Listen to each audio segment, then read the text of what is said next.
when people talk about the nas, they are talking about aql too, but it's just the way they define al-nas.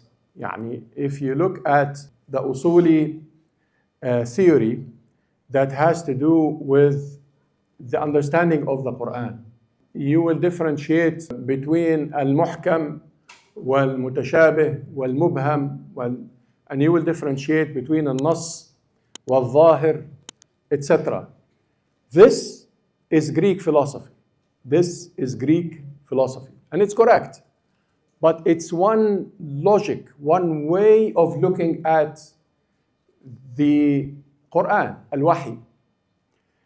And therefore, when you talk about alaqatul aqli bin nas, when you talk about the aql and its impact on a nas, and if there is a nas, you cannot use your aql, etc. This is pretty much the Mu'tazili Ash'ari kind of debate, rather than the way the Quran is supposed to be read in our times.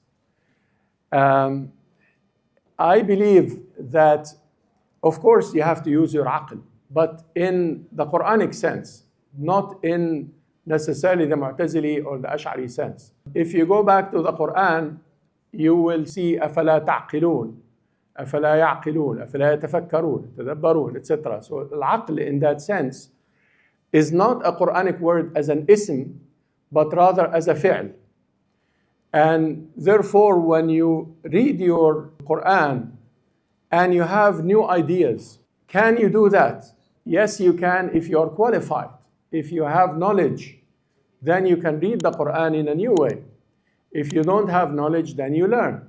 What is the limit of knowledge? What is the cross line after which you say you are mujtahid? That this is also very simplistic to say that the cross line is the memorization of 100,000 hadith and knowing of the... No, that this is something you can use, I don't know, as a pedagogical plan for some students. But if you're going to do ijtihad in the Quran, or to understand the Quran, you have to be qualified to what you do ijtihad for. You see, you could be a very simple person and you do ijtihad. Very simple. Allah subhanahu wa ta'ala, يا أيها الذين آمنوا إذا قمتم إلى الصلاة فاغسلوا وجوهكم وأيديكم إلى المرافق. You have to make wudu with water. So some very simple person says, okay, this is water. Is this clean or not clean? They do ijtihad. They apply their knowledge in a very simple way just to make sure that the water is clean that they use. Versus doing ijtihad in an economic matter, for example. How are we going to deal with the stock market as a policy of a state? And is what in the stock market is haram and what in the stock market, that is a different kind of ijtihad. You cannot go there if you don't understand what you're talking about. You don't understand the economics, and you don't understand riba, and you don't understand mu'amalat maliyya, the financial dealing in Islam.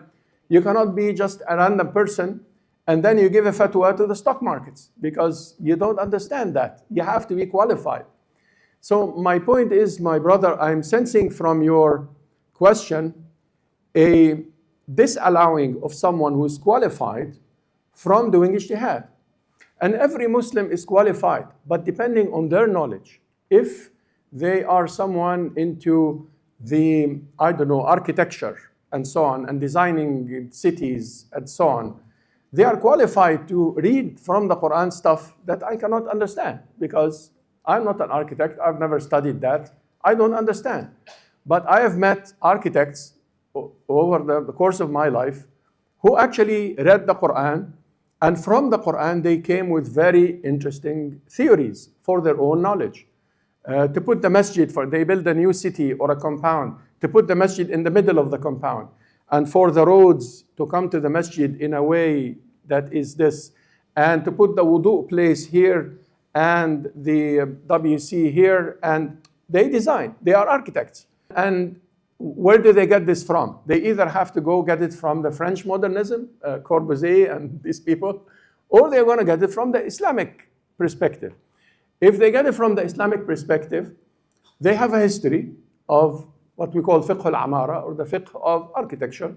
Or they can read the Quran and say, well, this new design or this new technology in building will fit best if we do this. They have an own ijtihad because, yes, he's an architect. He is giving a fatwa in architecture. He's not going to give a fatwa in family law, zawaj, talaq, nikah, hadana. He doesn't understand that. He's an architect. But he gives a fatwa in architecture. He gives a fatwa in politics. We have a problem with the political sphere sometimes. We let the scholars give fatwa about politics. But the scholars are not politicians. Politics is a science. Managing a state is a very complex science, actually. And managing international relations and war and peace today is a very complex thing. Yes, the scholar could have an opinion, but when you are a politician or a political scientist and you read the Quran and you look for the dynamics of war and peace and you look for how you can manage a society from a political perspective, that is ijtihad. And yes, the political scientist or the politician who is well versed in the Quran is not going to give us fatwa about Hajj and Umrah because he doesn't understand. Hajj and Umrah, he just listens. He goes to someone, that's how we do Hajj and that's how we do Umrah. But similarly, he should give us fatwas about politics. So I'm just hopefully answering this question. It comes a lot when I speak about Maqasid. And obviously, the Maqasid would mean that you read the Quran for yourself and you have your own ijtihad. I don't mean, obviously, that anyone says anything. Obviously, I mean that you say things that you're qualified to say. And the territorial problems that we have in knowledge should not be a hindrance for new knowledge to develop and new benefits from the Quran that you develop when you read the Quran. So, very long answer, but hopefully this gives you an answer, inshallah.